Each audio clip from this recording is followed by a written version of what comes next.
આજે એક અતિશય કરુણ અને ન કલ્પી શકાય એવા દુઃખદ સમાચાર મળ્યા. અમદાવાદથી લંડન જઈ રહેલું વિમાન એ ટેક ઓફ થયા પછી, એટલે કે રનવે ઉપરથી ઉડ્યા પછી માત્ર 2 જ મિનિટમાં તૂટી પડ્યું. અને જ્યાં તૂટી પડ્યું ત્યાં રહેતા હતા લોકો, અને રેસિડેન્સ ડોક્ટર્સની હોસ્ટેલ પણ આવેલી છે.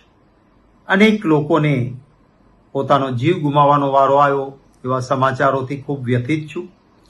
કોંગ્રેસ પક્ષના એક કાર્યકર્તાને ઘટનાના સમાચાર મળતાની સાથે વિનંતી કરી હતી કે જ્યાં લોહી આપવાની જરૂર પડે બ્લડ ડોનેશન કરવાનું, પ્રશાસનને જ્યાં જરૂર પડે ત્યાં મદદરૂપ બનવાનું.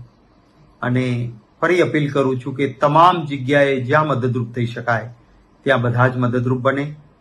વિસાવદર અને કડીની વિધાનસભાની પેટા ચૂંટણીઓ ચાલી રહી છે.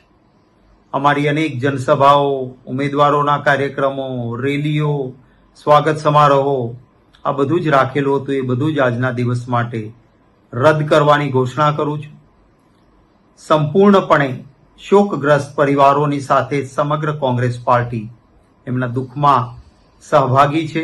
પ્રશાસનને જ્યાં જરૂર પડે ત્યાં એક કોંગ્રેસી કાર્યકર્તા મદદરૂપ બનશે. અને આજના કડી અને વિસાવદરના તમામ કાર્યક્રમો રદ કરીને જે મૃતકો છે એમની પ્રાર્થનામાં, એમના આત્માની શાંતિ માટે અને પરિવારને દુઃખ સહન કરવાની શક્તિ મળે એ માટે ઈશ્વરની પ્રાર્થનામાં આપણે સૌ સાથે મળીને જોડાઈએ.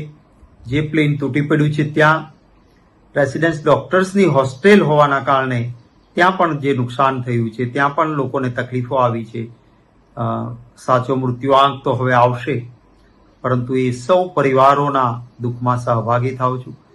ઈશ્વર દુઃખને સહન કરવાની શક્તિ અર્પે અને મૃતકોને શ્રદ્ધા સુમન સમર્પિત કરું છું.